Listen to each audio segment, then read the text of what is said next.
Let me add something also important. The souls in purgatory can no longer do anything for themselves. They are totally helpless. If the living do not pray for them, they are totally abandoned. Therefore, it is very important to realize the immense power, the incredible power that each one of us has in his hands to relieve these souls who suffer.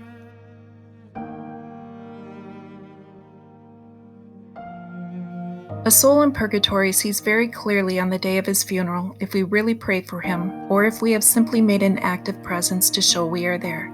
The poor souls also say that tears are no good to them, only prayer. Often they complain that people go to a funeral without addressing a single prayer to God while shedding many tears. This is useless.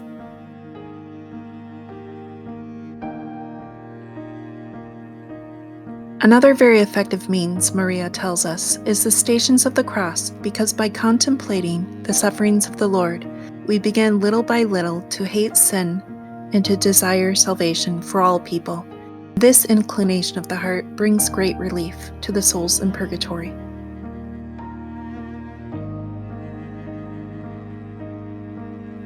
One day I was on a train, and in my compartment there is a man who didn't stop speaking evil of the church, of priests, and even of God. I said to him, "Listen, you don't have the right to say all that. It is not good." He was furious with me. Afterwards, I arrived at my station. I got off the train and I said to God, "Lord, do not let this soul be lost." Years later, the soul of this man came to visit me. He told me that he had come very close to hell, but he was saved simply by this prayer I had said at that moment. It is great to see that just one thought, one impulse of the heart, a simple prayer for someone, can prevent them from falling into hell. It is pride which leads to hell. Hell is to say no to God with stubbornness. Our prayers can inspire an act of humility in the dying, a single instant of humility, however small, and this can help them to avoid hell.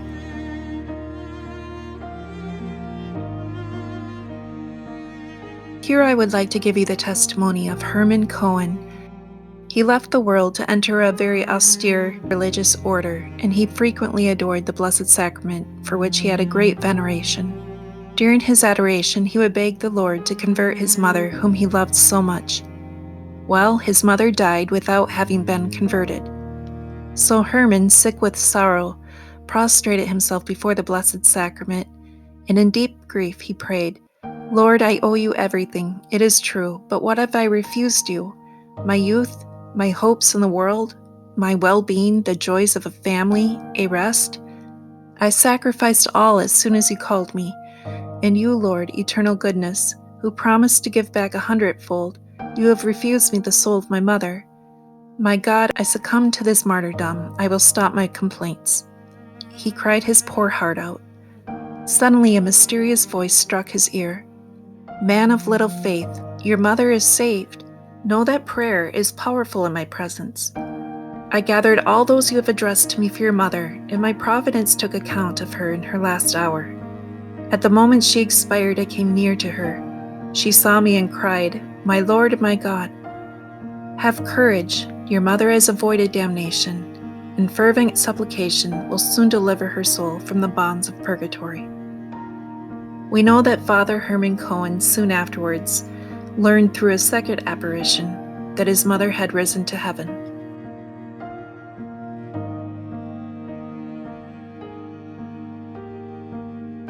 I knew a young man of about 20 in a nearby village. This young man's village had been cruelly stricken by a series of avalanches which had killed a large number of people. One night, this young man was at his parents' house when he heard an avalanche just next door to his house. He heard piercing screams, heart-rending screams, "Save us, come save us." Leaping up, he rose from his bed and rushed downstairs to go to the rescue of these people. His mother had heard the screams and prevented him from leaving. She blocked the doors, saying, "No, let others go and help them, not always us. It's too dangerous outside. I don't want yet another death." But because he had been deeply affected by these screams, he really wanted to go to the rescue of these people. He pushed his mother aside and said to her, "Yes, I am going. I can't let them die like this." He went out, and then he himself on the path was struck by an avalanche and was killed. 3 days after his death, he comes to visit me at night, and he says to me, Have 3 masses said for me. Through this I will be delivered from purgatory." I went to inform his family and friends. They were astonished to know that only after 3 masses he would be delivered from purgatory. His friends said to me, "Oh, I would not have liked to be in his place in the moment of death, if you had seen all the bad things he had done." But this young man said to me, "You see, I have made an act of pure love in risking my life for these people. It is thanks to this that the Lord welcomed me so quickly into his heaven. Yes, charity covers a multitude of sins."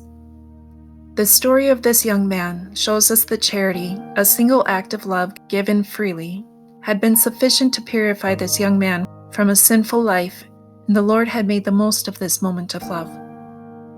Maria added to that story that this young man may never again have had that opportunity to offer such a great act of love, and that he might have turned bad. The Lord in his mercy took him just at the moment when he appeared before him at his most beautiful, most pure, because of this act of love.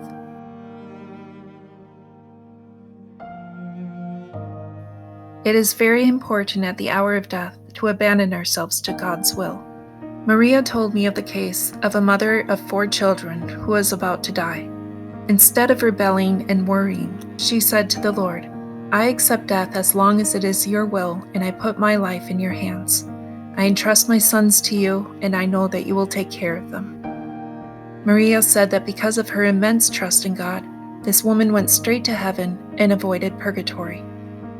Therefore, we really can say that love, humility, and abandonment to God are the 3 golden keys to going directly to heaven.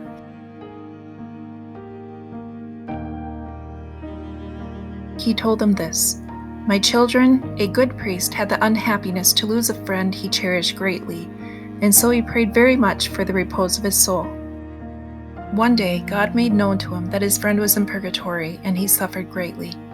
The holy priest believed that he could do no better than to offer the holy sacrifice of the Mass for his dear friend who had died.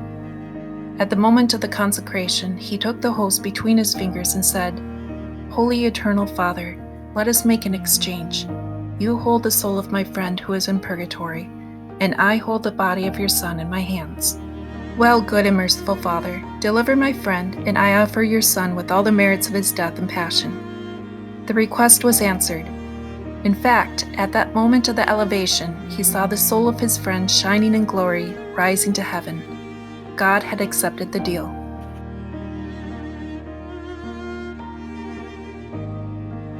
There is no value in complaining about the times we live in. Parents do not help their children by responding to all their desires by giving them everything that they want simply to keep them happy, so they don't have to listen to them yelling. Pride can take root in this way in the heart of the child. Teach children how to make sacrifices. Why does religious indifference exist today? Because children have not learned how to renounce their whims. They later on become misfits and people with no judgment who get into all sorts of things and want to possess everything in abundance. This child who has not learned from its infancy to control himself becomes selfish, hard-hearted, and even tyrannical. This is why today there is so much hatred and a lack of charity. Do we want to live in a better time? Let us start by educating the children.